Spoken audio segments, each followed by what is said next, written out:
what do you foresee your biggest challenges being going to that, coming back to the States and playing at the professional level in the NBA, and something that can translate easy for you, you think, in your eyes? I would say just biggest challenge for me. I haven't played a game since January 12th. Getting back into a rhythm of playing basketball, playing 5-on-5. But I think something that'll translate easy with my speed, my athleticism, being able to make plays for my teammates, for myself. Next up, we have Dan Wyke. Hey, RJ, kind of two questions.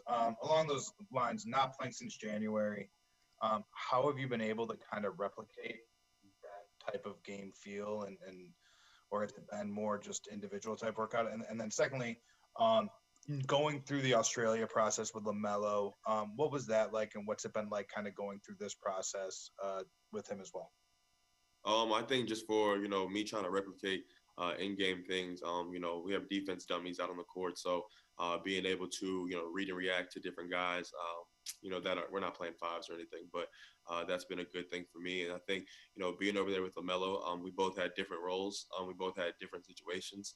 I felt like we both learned a lot over there. And then, going through this process with him, we keep in touch. And I think we're both the most ready prospects. Next up, Ian Begley.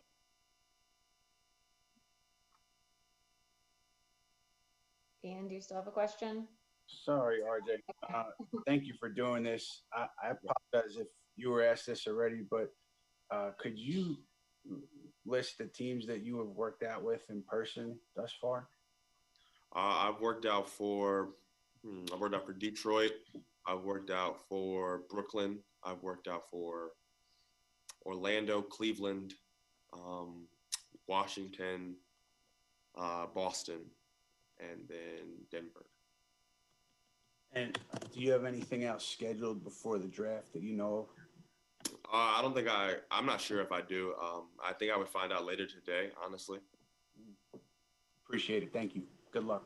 Thank you. Okay, next question from Danielle Lerner. RJ, how has your relationship with Mike Miller and Penny Hardaway kept on developing since they were recruiting you to Memphis? And what went into the decision, I heard, to possibly have Mike act as your agent? Yeah, I don't know where the Mike agent thing came from. Me and him were actually talking about that the other day. That kind of just, I don't know how that kind of happened, but I think just the relationship between us just kind of stemmed from my recruiting. They saw something in me at a young age, and I kept in touch with them. They kept in touch with me, so we definitely had a good rapport. What specifically have they helped you work on leading up to this draft? Mike, just shooting, being in rhythm, being a great shooter. That's something I wanted to focus on when I came back. And I would say Penny, learning how to be a pure point guard, learning how to make the right reads. So those two things have been very big for me the last 6-7 months in this process. Next question from Eric Walden. Hey, RJ, thanks for taking the time. Just wondering if you had interviewed with the Jazz, and if so, how that went and how you would see yourself potentially fitting with that franchise. I honestly don't think I interviewed with the Jazz yet. I might have interviewed with them during my combine interviews. I'm not really sure. Okay, next question from Josh Coyne. Hi, RJ. Thank you very much for your time today. The question that I have is, a lot of guys say this, obviously, heading into the draft, but you said it with quite some conviction that you think you're the most skilled prospect in the draft. Would you perceive it to be everyone sleeping on you if you falled outside the lottery? I would think so. Coming out of high school, a top 5 player, in my class. I feel like I went to a situation where, I didn't get to score a lot of points and, do the oohs and ahs that some other players got. But I think I learned a lot from my time over there. And I definitely think that's going to further me immediately in the NBA. Thank you very much. All right, next question from Gary Washburn. Hey, RJ. Can you talk about and discuss the journey over the last year that you've gone through, kind of going the unconventional route, how it's helped you, matured you? Did you get homesick? What was it? Did you how did you get by in Australia? Did you watch American TV shows? Like, what did you do during that time to kind of make it a normal experience? I think the biggest thing I did, honestly, I watched a lot of TV, played a lot of video games. I had my mom, my dad, and my brother there, so it wasn't really homesick. But I think just all in all, just trying to make it, as good an experience off the court, so I could, perform as best on the court. So I definitely think, just the whole time I was there, I was having fun and, just kind of, out there. Next question from Alex Schiffer. Hey RJ, you said you had worked out for the Nets. I'm just curious if you were to go there, what you like about that fit with Steve Nash, Kevin Durant, Kyrie Irving, all those guys there. I think I like about that fit, I can play off those guys. Those guys are, superstars in this league. Kevin Durant, Kyrie. You have Karis LeVert, an upcoming star with the Hall of Fame coach Steve Nash. So those guys just give me the wisdom, every single day. Just coming in ready to work. I feel like that's a very good team, a very great team to play for, organization to play for. So I think that fit would be good. Next question from Ferdinand Rivera. Hello, RJ from Puerto Rico. You are weeks away from becoming a professional player. What do you expect from this opportunity?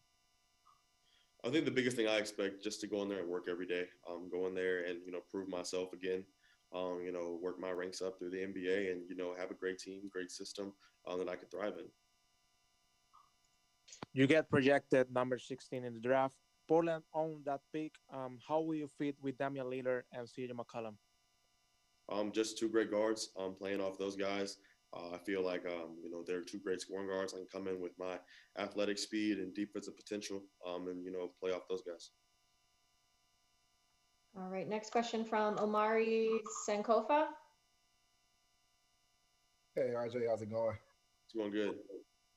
I'm just curious, in the last 2 months since we last talked to you, just how have you spent that time just from a draft preparation standpoint? Have you tackled anything new?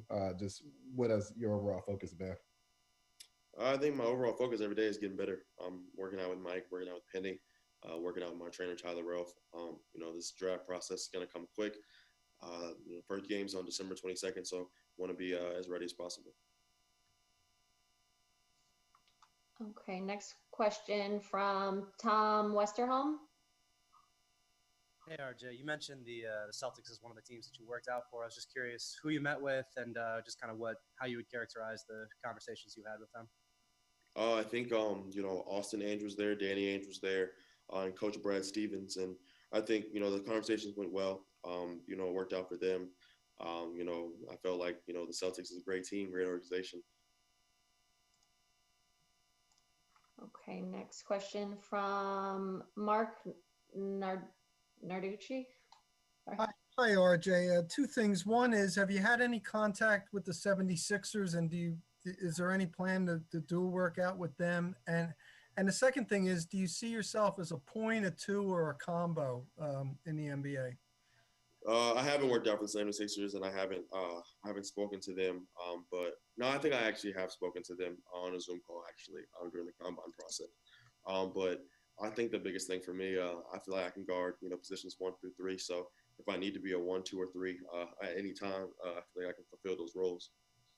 Okay, thank you.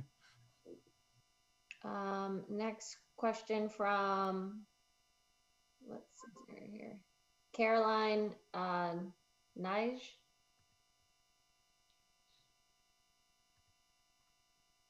Hey RJ, I'm from NBA das Minas from Brazil. My question is, what do you believe will be your benefit and your handicap for another league? Thank you. Can you say that one more time?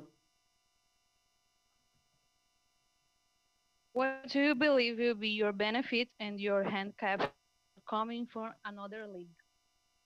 I think my benefit basically is, being a player that was already played against pros, playing against older guys, playing with former NBA guys. So I think that's my benefit. I think my handicap, honestly, is just my age, 19 years old. I feel like me coming in the NBA, a young player, it's not really a handicap. It's just something to look forward to and work on. Thanks for watching ESPN on YouTube. For live streaming sports and premium content, subscribe to ESPN Plus.